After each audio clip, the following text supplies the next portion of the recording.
The following is an original audio series from Sierra International Machinery, Pile of Scrap, with your host, John Sacco. Ready? Are we rolling? We recording? All right. Hello. I'm John Sacco, and this is Pile of Scrap. Matt and his father, Mark. John, nice to see you. It's been a while, Mark. It has been. Too long. Yes. So, I sit here, and this is a great story of the Goldman family and two of my dearest friends in this industry. Mark, you and I go back from 1988. You were the number 8 customer of Sierra. Yes, I remember that transaction dearly, and you were pretty tough to deal with.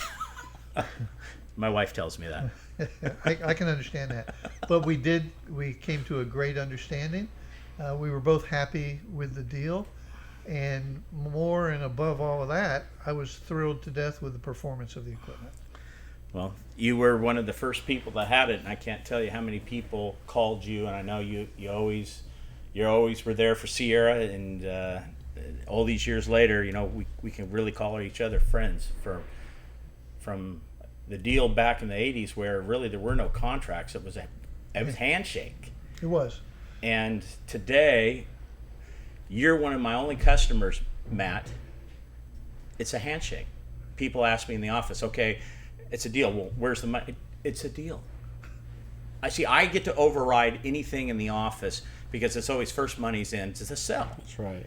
But you and Mike Lewis, who your father and you all know, you're only two people that their word, that's it, that's a deal. It's their word. So, the tradition, Father, you taught your son amazingly well. Absolutely. He learned very, very well. Well, and this is the interesting story. We're not talking about a generational business anymore. You sold out in 2006. That's correct. You were working with Dad. That's correct. I want your perspective. Dad is now selling your future. Well, it hit me pretty hard, as you can imagine. I had worked there most of my adult life and also as a kid growing up. But I understood that the business was owned by a couple of families and had a very large employee base, and it was a little more of an undertaking than I could handle or that I would want or that my dad would want for me. It wasn't really an option. At the time? At the time, it was not an option. Well, here we are 13 years later, and you're running an operation.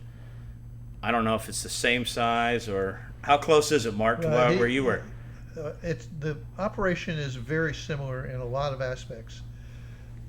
We did not have a large brokerage division, which Matthew has. And he gets to reap the benefits of that brokerage division while he's also in the scrap metal recycling business. But I would think that the level of responsibility and the exposure to things that go well and things that don't go well are probably equal to what we had experienced back in those days. So even though he took everything that he learned with him when he started up Pasco Iron and Metal, he knows a lot about what not to do because, quite frankly, whenever you start a business from scratch, there's going to be errors, there's going to be mistakes. Well, he had the benefit of learning what not to do at an early age and took that with him, and today is evidence of his learning. So, Matt, Pasco Iron and Metal, we're outside of Tampa a few miles, where Scrap Ball, your dad's company, was right in the heart of Tampa, and you're creating this. I'm not amazed or not shocked that you did this, but now that I look at and walk your yard today, you're a one-man show. Your dad had a partner and some teammates that Bob and then your head mechanic Hank. These were critical to the success of Scrap Ball. You're a one-man show. How do you do this? How are you balancing this? You're a husband, you're a father, and you're growing your business, and it's growing. Yeah, that's a great question, and that seems to be the biggest task at hand? The simple answer is the employees that we've hired here. We take a great deal and pride in training our employees, hiring the right staff, treating them as a family, and it really pays off. We have unbelievably low turnover, which is very unique for our industry. How many scrap all employees do you have here? We have 4 or 5 employees that had worked for my family. So do they take your vision because of the culture that scrap all was, and knowing what you want because it's the same culture? Because that was the thing about scrap all: integrity, honesty. I mean, there was no shenanigans, never was, and that's why the reputation exists. So these people help you. They already know what you're looking for. That's exactly right, and it's unfortunate that that culture didn't exist in the firm that my father sold, and we were able to hire them and carry on the tradition that they had learned. And like you said earlier, the knowledge is invaluable, and every day I can't thank my father enough for allowing me to work in a place where I could develop this How knowledge. often are you bouncing your future plans, your plans with Dad? How often are you guys just, hey son, what's going on? Dad, I'm doing this. What do you think? Well, we try to talk once a week. It can get a little challenging, but I would say on a macro level, we discuss pretty much everything.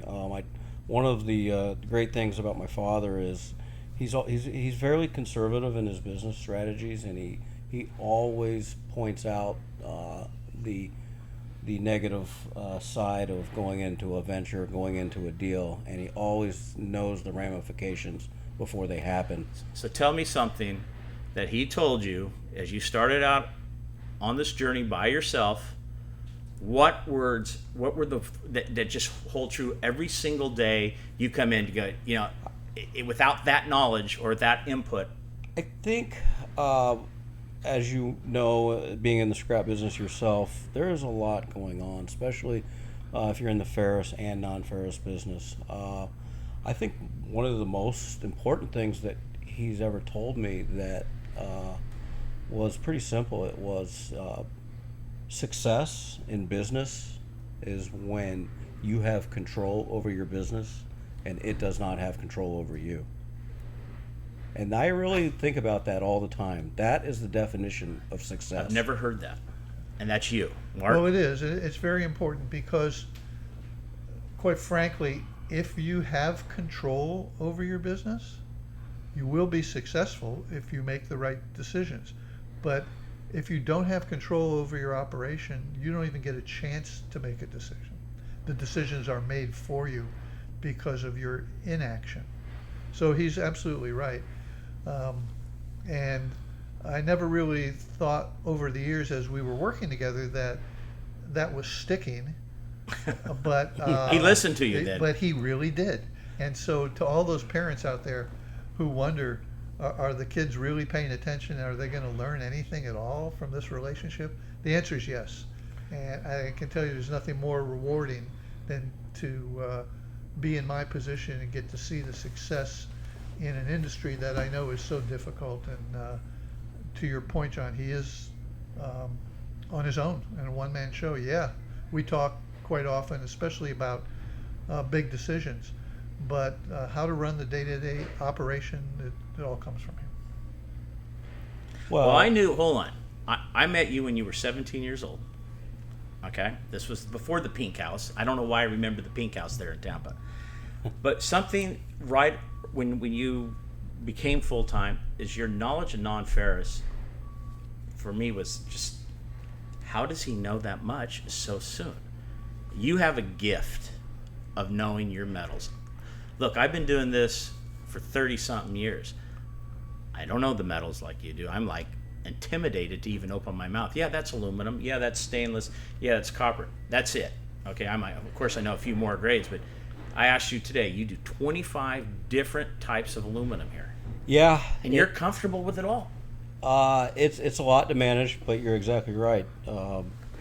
Non-ferrous, I seem to gravitate toward non-ferrous more than ferrous. However, we're doing more ferrous than I would have ever imagined. as it has sometimes it accompanies the non-ferrous. But one of the things that I like about non-ferrous is that I find it challenging to find a consumer for our products that makes exactly the type of scrap that we're supplying. They need the chemistry that you're They supplying. need the chemistry, they need the alloys. So I find it challenging to dig into the alloys, dig into the chemistries, and find a user who needs that product. So instead of selling into a lower market or a secondary market, go to the top of the market. Analyze your scrap, segregate your scrap, get to the top of the market. So is this genetic? It's not generational. This is genetic. He took, obviously, it's like you see musicians, their sons, they're musicians, so their daughters, they're musicians. It's something genetic within families. So is this scrap genetic? Did you pass it along genetically, or what's the deal here? Well, I think it is. I think the success you get from being able to identify the components of the metal which will bring you a greater return is self-fulfilling. So a long time ago we realized that you buying at one grade and then selling at a second grade because of your ability to segregate the alloys is extremely profitable. So yes, anyone can buy and sell scrap aluminum, but not everyone can segregate the aluminum by alloys and command a greater price. So what he's saying is that his ability to understand and his knowledge of the aluminum and the alloys makes him more profitable. And there isn't a better reason to gain that knowledge than to be more profitable. Well, it's always been I've always been impressed by your knowledge. It shows walking the yard today, all the different little things that you showed me, different grades and how you're doing things. But how much more can you grow until it's too much for you, Matt? You're what, 47? 47. That's a great question. I ask myself that all the time. I don't have that answer today, but I'm aggressive by nature. I don't ever want to stay stagnant in this business. We're continuing to search for new business. We're always investing in equipment. We will never be complacent in this industry, but at a point it will become the question where many small or medium-sized companies are faced with. Your children, any interest in the scrapyard? Absolutely not. They have no interest at all. See, now he had interest in your operation, but now his kids don't. I don't have that. My daughter, she's 20, she's going to be a junior at USC, and she's a big city girl, big world. She's a world traveler. She's in Berlin right now, part of a course, and she sees the world as her oyster, not Bakersfield, California. Yeah, this business is tough to find the right person to fit into it, and I would never force my children into it. They would have to want to come in. So Mark, let's go back to when you made the decision that it was time to sell scrap ball. You have a son who you know is capable. He has all the characteristics that you want, but you have to make this hard decision. Sell, and am I selling my son out? How much anguish did that cause you when you had to make that decision? Or was it just, no, this is what needs to happen? Well, it was a little bit of both. Actually, he made the decision really easy for me. How so? Well, by knowing that his knowledge base was more than sufficient to ensure that he would have success regardless of whether he stayed with the new company or not. I didn't really expect him to stay with the new company. One of the reasons why scrap ball was not just passed from one generation to another, as you said, was that I had a partner and he had family in the business as well. And those things don't always go well, as you know, over time. People have different characteristics, different personality traits.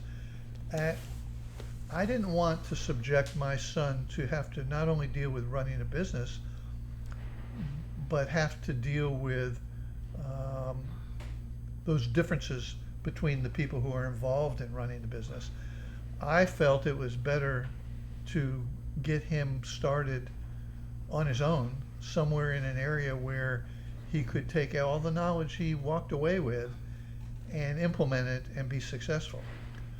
I don't want to say I told you so, but I was absolutely right. And he did exactly as I expected him to do. So actually, it was in the game of chess. Life's a chess match sometimes in the business world. So actually, he made the right moves to set you up, that not burden you, anchor you with something that could not be successful and could lead to later discourse or just wasn't going to be your style, man. He did. He has great foresight. I can certainly say that now. I was absolutely bitter when he first told me that he was going to sell out. But in hindsight, he knew exactly what he was doing. He says, work for the new company for a little while. If it doesn't work out, start a place of your own. He was smart enough to craft an agreement where I was able to do that. And here we are 13 years later, having this podcast in here, doing that. And I couldn't thank my dad enough. I mean, it's from going from being bitter and upset to just sitting here and thanking him profusely for the knowledge that he's given me. I wouldn't be where I am It's today. a shrewd move, really. And Mark, you were, sometimes people use shrewd as a negative connotation, but shrewd was your savvy and your foresight. Scrap all from 1988 when you took the first baler to scrap all the day you sold was a ginormous operation. You went from this little to this massive 22-acre facility with all these rails, and it was like, you probably didn't think it, but you knew you had the foresight, and I think that, like I say, it was a blessing. It turned out it could have been a curse, but it turned out to be a blessing. And my father, he always wanted me to take over the family business, me and my brother Philip. And I guess because we had Sierra Recycling and Demolition, Sierra International Machinery, he was able to separate and say, one runs this, one runs that. And in the end, you work together, but you let one run it. And you really don't have too many stepping on the feet. And that's, I think, the success of my brother and I, because we still have the one thing Dad instilled in us, your word. Without your word of honor, you got nothing. And so my brother and I have an amazing relationship of trust amongst each, because I know he's got my back, and he knows I have his back. I don't think this new generation, Mark, has that. You were instilled with it with your father. So you have that characteristic, that gene that understands. But, I don't know about this new world. Everything's a contract now. Everything's a contract. Yes, the curse of technology is also the blessing of technology. And if you don't use it well, you will pay the price. So I think the thing I take away from this discussion more than anything else is that the decision I made apparently seems to have been right, but it only was right because of Matt's ability to be successful. So it could have gone totally different, but it wasn't. He took what he learned and he never forgot that. And on his own, he made himself extremely successful. So let's talk about Tampa for a second and the growth of this area, because from when we first met Mark, 1988 to 2019, what's the population increase in the 50-mile radius of Tampa? How many more people are we dealing with? Oh, from 88 to now, I think we're both, Tampa Bay areas consist of Hillsborough and Pinellas, called the Bay Area. I would say it's in the 2.5 million range. 2 to 3 million. What was it in And 88? it was probably less than a million. Less than a million. Okay, in industry. Way Now, less. now industry, because of the population growth in Florida in general, and a lot of factories moving south because of the right to work state, a little bit more advantageous non-union shops that we're famous for the Northeast, Detroit, and all that area. So a lot of factories and stuff have come down here. That's correct. Most of our suppliers in the machine shop or industrial stampers are from either the Midwest or the Northeast. Very few are original startups here in How Florida. much more room is there for Northern Florida for these industrials? You think you're at, how much more growth do you really see 5-10 years? Oh, absolutely unlimited. Our county in particular has marked a corridor for industrial manufacturing, industrial growth. The areas, I would say, we could see double, triple growth in that type of industry. Florida, like you said, is a right-to-work state, and the state and the counties are also giving incentives for industries to move down here. We're a state income tax-free state as well. That makes it encouraging for companies coming out of New York. Sure you don't want to come to California? It's only No, 13.5% income tax. Yeah, no, John, I think I will. I'll visit at this point. But it's hot and humid here. Well, you chose to come in August. That was your decision. Okay, so it wasn't the best one. Well, I can tell you, July, August, September are the months that we were out in the yard for what? Maybe an hour from 9 a.m. to 10, and when I walked in, I mean, I'm just, my hair's wet, everything. I'm just drenched. Now Bakersfield, we get hot. We don't have this, so. Yeah, it comes with the territory here in Florida. I guess that's caused. I guess humidity, because you have to live in humidity. There's no taxing that. So in California, you gotta get taxed. That's true. Is that the way it Lack works? of Yes, humidity you is have tax. better weather and more taxes. We have bad weather and no taxes. So Mark, you and I have something in common. We have the same anniversary date. Yes, we Our do. wedding anniversaries, same day. Yes. But you have an anniversary date on every April 15th that I think the people who are going to listen to this podcast need to know about. And Tell us about it's it. not tax day. And it is not tax day. Yes. So in addition to living a dream life, starting my own business, being successful, raising a son and daughter, and having my son take an interest in the business and showing that he learned enough to be successful on his own. I was fortunate enough to make it through a hard physical time 23 years ago, and I was diagnosed with a heart condition that was a viral thing. No one expected it, and it left me needing a heart transplant. So I was in the prime of my career. I was running a company, and we were growing, and I had to take a detour for a while. And I did, and successfully so. I'm still sitting here today in front of you, and very, very blessed that I was given this extended length of time to not only work, but to see my family grow. That was when we talked this morning. We walked in our friendship, and the part of terror that I was talking about wasn't the markets, was when you were sitting in the hospital day after day, because you had to be in the hospital for if you were going to get a heart transplant. And then I remember you bought a baler from me, lying in your hospital bed, waiting for your heart, whether we didn't know it was going to come or go. And you bought a baler. And back in the days, we used to just get all excited every time you made a sale, right? And I remember calling your partner, Herb, and telling him, there doesn't seem to be any joy in this.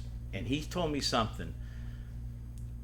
He says, well, he goes, I understand you. He goes, but I want you to look at something. I go, what's that? He goes, Mark is looking forward to living. And it changed the way I looked at that, because even though you were sitting there in that dire medical situation, you were looking forward to living. So, hey, I'm buying a baler because I'm going to get my heart, I'm getting out of here, and we're getting back to work. Well, I had to make sure you delivered it on time, and that it was the machine we ordered. Well, it was. And it was. It was. Both of those things were met. But Yes. I think that the life lesson of living, no matter what's thrown at you. I've been blessed. Matt, you and I have been blessed. I lost my father to cancer, but He was 87 years old. He lived an unbelievable full life. And so I take that blessing of knowing that I had all those years, and there you have this an amazing blessing of all these years now with a new heart. Correct. It's still, I don't know, Mark. It's just, I think about it, and It is amazing. I think about it every day. There isn't a day that goes by that I don't go, wow, you are pretty lucky. And that's why I have protected it like I have, because it was a gift that you could never replace. I remember that whole thing, from far away. Yeah. From far away. It was amazing that he was able to run the operation out of a hospital bed in another state. As we all know, it's a hands-on. You were in Atlanta. He was in Atlanta, yeah. In Atlanta. Where were you, Emory? Emory University, yes, hospital. So his hospital room looked like a war room. He had the fax machine. This is before Blackberries and this is before email. But email was a new thing. No computers. You didn't have the sawed-off shotgun in there, did you? No. Okay. Yes. Well, that's what I always at Scrapple behind the. I always called the control, the master control room. There was in the corner, right there was that sawed-off shotgun. It never had to move. Its presence spoke for itself. Yeah, nobody wanted to come in and give you a bad time. No. So, Matt, tell us a story a funny story. Something that was crazy about as a kid watching the whole scrap, because in the scrap business, everything, there's always something crazy going on here. Yeah, I'll tell you a funny story. I don't remember when it was, but I remember being teenager, maybe in my early 20s, late 18. I was coming to work with my dad on a Saturday afternoon, and we caught somebody breaking into our properties and trying to steal scrap metal. And my father reacted in a way that I have never seen before, and I won't forget to this day. He jumps out of his car and grabs a baseball bat and commences to beat the intruder's bicycle up and dented it up. The rims were bent. He couldn't drive away. And as he was swinging the baseball bat, he was telling them that you're stealing from my family. You're stealing from my employees' family. You're stealing from everyone here. Hit the road. Get out of here. And it was just unbelievable the way he said it. He didn't hurt the burglar, but he really sent a message, and it was just a funny, great story, and I'll never forget it. What about you? Tell us a story, Mark.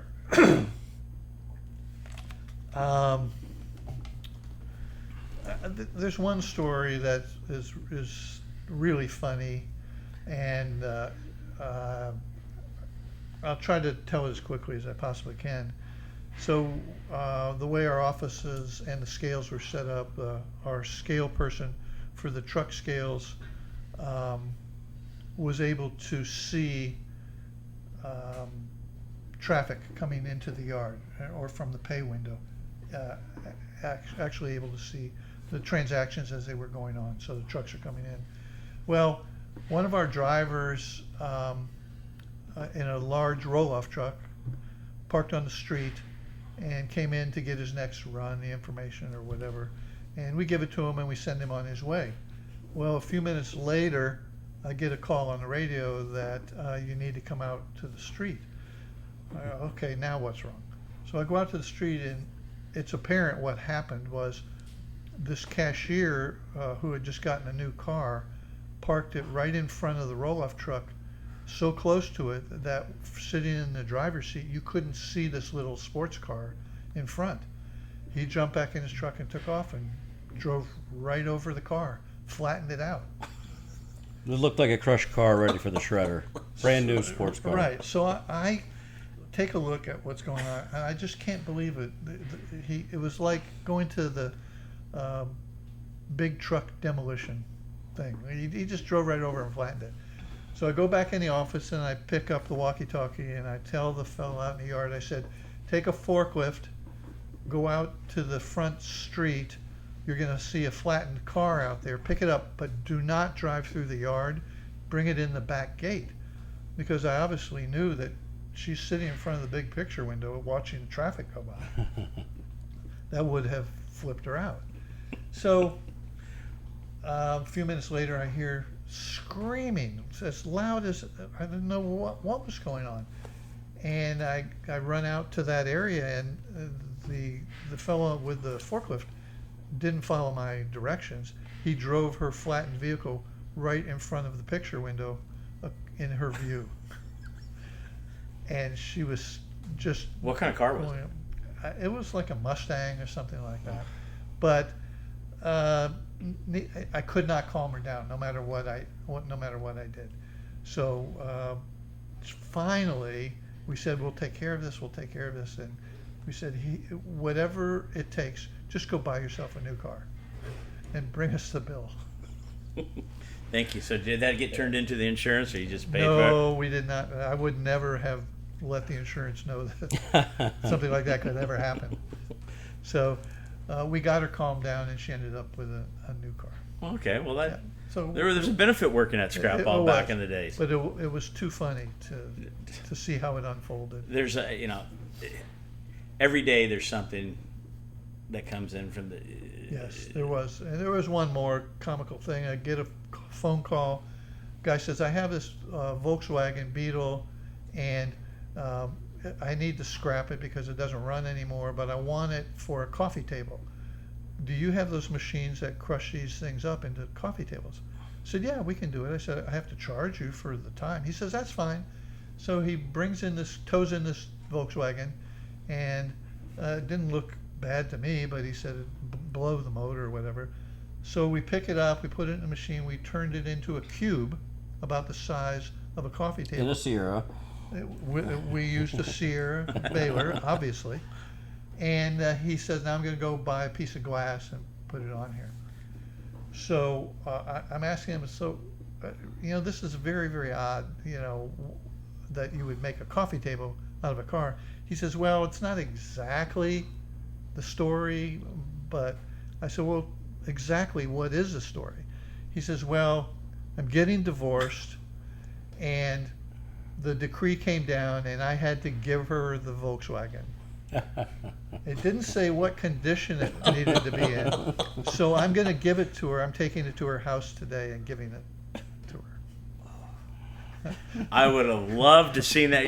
Why didn't you follow that guy? That would have been worth the price of admission for that one. I was speechless. I didn't know what to say. We did something similar. We used to have auto dismantling, and one of our receptionists had this green VW, and so we had a green VW in the back of the scrapyard. So we bailed it. We moved her car and put the bale right in her parking spot. And when she came out to go home and sees a bailed Volkswagen, she lost her marbles. I mean, it wasn't a joke that went over very well. Her car was fine, but it was like, that's a joke. That's not. I mean, instantaneously, you saw the wheels come off and just the marbles spilling all over the place.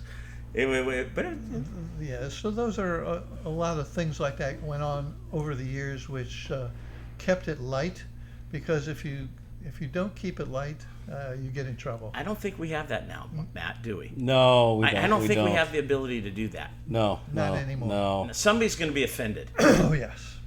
And then somebody's going to say, I'm offended that you're not offended. Yeah, we live in a different world these days. You have to think before you speak. All right, so let's wrap up here a little bit. Matt, 5 years from now, 10 years from now, you still in the business? Absolutely. This is in your blood. It's in my blood. I really don't know anything else. So I see myself in this. In some facet, I'll be in this business. Dad, what do you think? Over the next 5 years, I'm going to watch him still be in this business. Sure you don't want to come back one day? Well, I enjoy coming back all the time. And, you could be a Walmart greeter, a Pasco greeter. I could be a Pasco Iron and Metal greeter. We're not going to allow him to work here. He can observe. I can observe. But believe it or not, during the time I spend here, I see customers that were my customers 25 years ago. And they're still peddlers in the scrap business, and they're still bringing metal in, and they stayed